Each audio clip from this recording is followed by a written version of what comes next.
The Hindu Kush mountains in northeast Afghanistan have halted the expansion of empires from the Persian west, the Chinese east, the Indian south and the Soviet north. This twisted knot of mountains has thwarted the ambitions of kings, emperors and generals. Alexander the Great, Genghis Khan, the British and the Soviets forced their armies through these high peaks to victory and disaster. These mountains have shaped the people and history of Afghanistan, and each peak is a tombstone in the graveyard of empires. But there is a passage, the Wakhan Corridor, carved by the river Oxus, named by the ancient Greeks before the days of Alexander. The Silk Route followed this fabled path, trodden by Marco Polo, Buddhist missionaries, Sufi holy men and Chinese ambassadors. On the very roof of the world, these spies, envoys, explorers and armies played their great games and met their fates. Most have passed with no record, no mark, no trace remaining, but here and there you can find a sign that points to a history long past.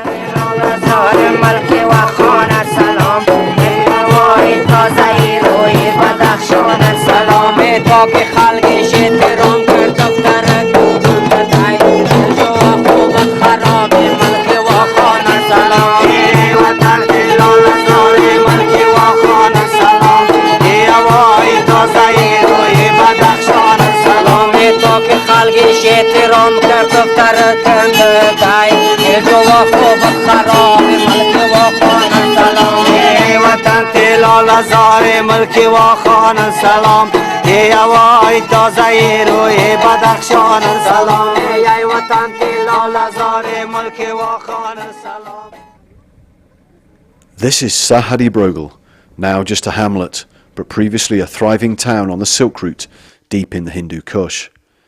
Here in 747 AD, the Chinese general Gao fought his Tibetan rivals to retake control of this vital trade link. By making a secret crossing of the river Oxus, Gao was able to outflank his enemies and chase them over the Brogel Pass into modern-day Pakistan, thus securing a decisive victory.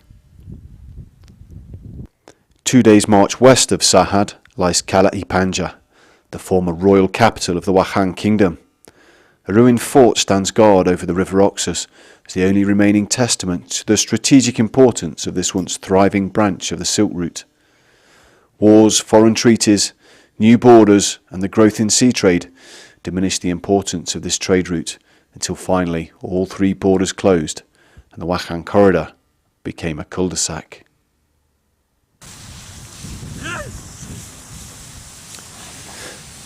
The Wakhi people who had made a living from the merchants travelling the Silk Route had to adapt to a life of subsistence farming. Living in small scattered villages on the floodplains of the river Oxus, the Wakhi maintain an austere yet honest existence. Wheat is the staple crop, which is grown mixed with peas. The crops are grown together because the peas add nitrates to the soil as they grow. This is vital for the survival of the Wakhi, because the soil is poor and animal dung, which might otherwise be used for fertiliser, is burnt for fuel due to the absence of trees. With short summers and long winters, the Wakhi have to work hard using traditional farming methods to harvest enough food for the whole year. Harvest time is in September, and the men have to work fast to bring in the crop before the onset of the winter snows. Teams of donkeys are used for threshing. It's an ancient and effective technique. This is a sight that may have been observed by travellers on the Silk Route for hundreds or perhaps thousands of years.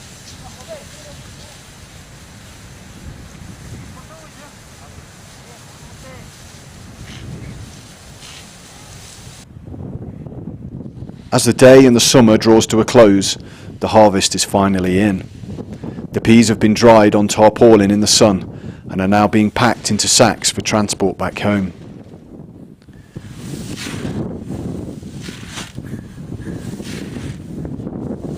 Loads in the Wakhan are nearly all moved by muscle power, either human or a variety of pack animals. There is only one road in the Wakhan, and that is only passable by four-wheel drive vehicles, but they are a rarity used by the occasional NGO or mountaineering expedition that ventures into the area. For the rest of the time, the roads and the loads are pretty much the same as they were in the days of Marco Polo.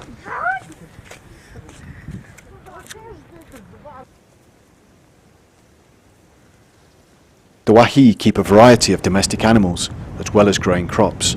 Livestock is a measure of wealth and a form of currency in the Wakhan. Prices for goods and services will often be given in head of sheep, as bartering livestock is the only way for the Wakhi to acquire goods they cannot produce themselves. Often the Wakhi will sell their flocks and herds to traders from other parts of northern Afghanistan, who come to the Wakhan specifically to buy livestock.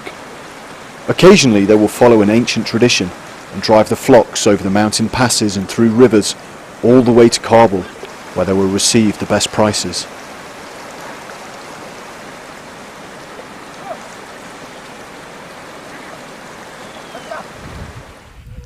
It is often the children who will tend the livestock in the villages, especially in the summer months when the schools are closed. More and more Wakhi children are getting the opportunity to learn, as both the government and NGOs have been opening schools in the area. There's a great appetite for knowledge, and both children and teachers will walk many miles to get to and from school each day.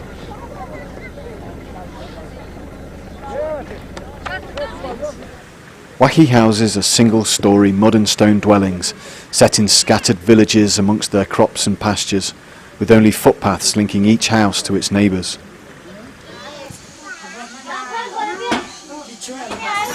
Home for the Wakhi is a community affair, with extended families living together in a single large room known as a Pamiri house. Against each wall there are raised platforms which are used for cooking, sitting, eating and sleeping. During the day the women will usually congregate on the raised platform near the oven. The men will usually sit together to one side. Cooking is done using a traditional stone and mud oven and a range with animal dung used as fuel when wood is not available.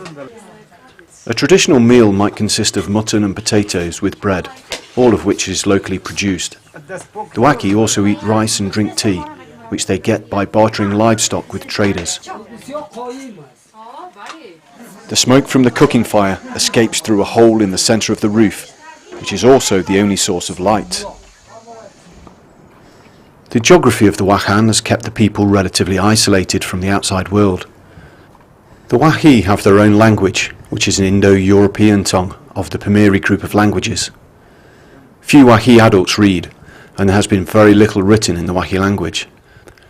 Therefore, music, poetry and storytelling are important cultural traditions that the Wakhi use to pass their history, geography and legends from one generation to the next.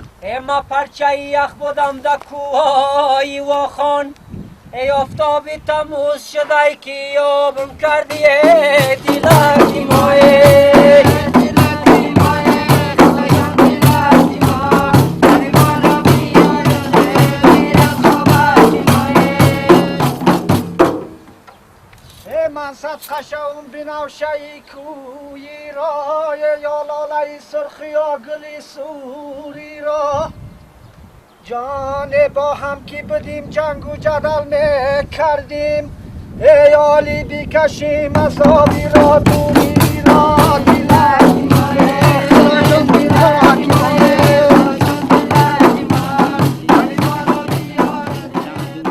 The Wakhi storytellers recite a number of folk tales and legends, many of which incorporate pre-Islamic myths.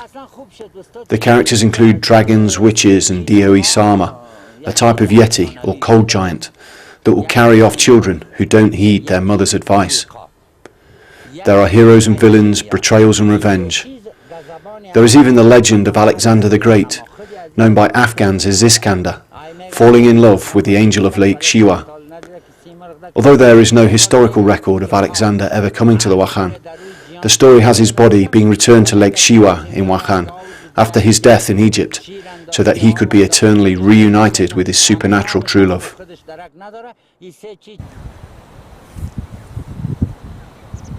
During the winter, the Wakhi will rarely venture far from their homes, with villages cut off from one another by snow. But in the short summer, the Wakhi will migrate en masse to the high pastures to fatten their flocks and herds. These are the high pastures of the Wakhan Big Pamir. It is autumn, and the grass has faded from green to brown. The Wakhi women milk the goats and yaks to make cheese and butter. The women also collect yak down, which they use to make felt. This is used to make carpets and the covering for yurts, which the Wakhi have learned to make from their nomadic Kyrgyz neighbours. Life is particularly tough for the Wakhi women, as the area suffers the highest recorded maternal mortality rate in the world.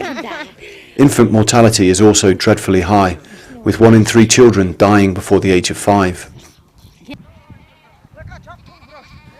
The Wakhi still have their herds in the summer pastures, but soon the winter will be upon them, and it will be time for the kutch, or migration back down to the villages, leaving the Pamir to their nomadic Kyrgyz neighbours.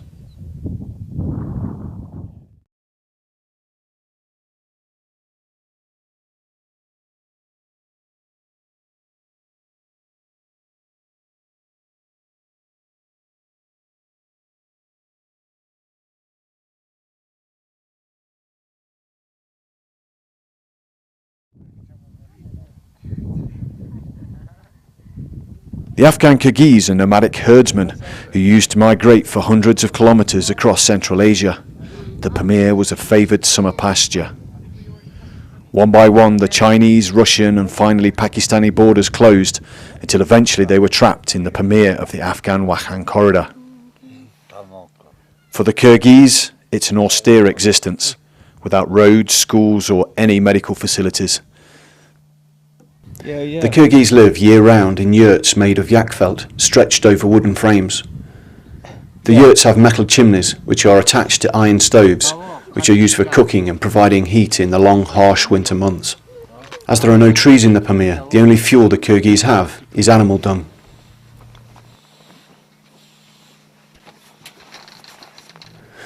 There are no medical facilities in the Pamirs, so life expectancy is even worse than for the Wakhi women and children. However, no one really knows the full extent of the problem, as so few medical professionals have ever visited the Kyrgyz to find out.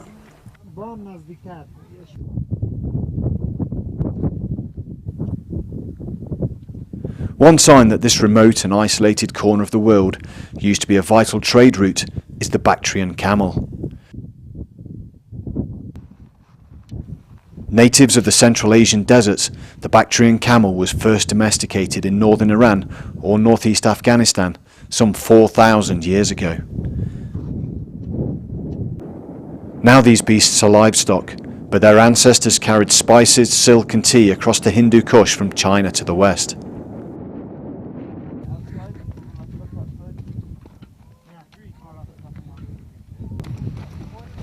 It is the end of the short summer, so the Kyrgyz prepare to move from their summer to winter pastures. In the past, this might have meant travelling for hundreds of kilometres, but now the winter migration takes less than a day. The Kyrgyz are well practised at dismantling and re-erecting their yurts. Working together, they will dismantle and pack the entire settlement in a matter of hours. It is quite a complex task to take apart the many components of a yurt and to pack and transport it in a way that it can be reassembled quickly. Everything that the Kyrgyz owns is packed onto animals. Within a matter of hours, all the yurts are down and the settlement is packed. The winters are long and harsh, with temperatures dropping below -35 degrees Celsius. This is September, and already the snows have begun. With no agriculture, the Kyrgyz are entirely dependent on trading livestock for all the food they cannot produce. The yaks are very much accustomed to the conditions, and actually do not survive well in lower and warmer places. However, for the Kyrgyz themselves, life in the Pamir must rank as one of the hardest and most remote existences in the world.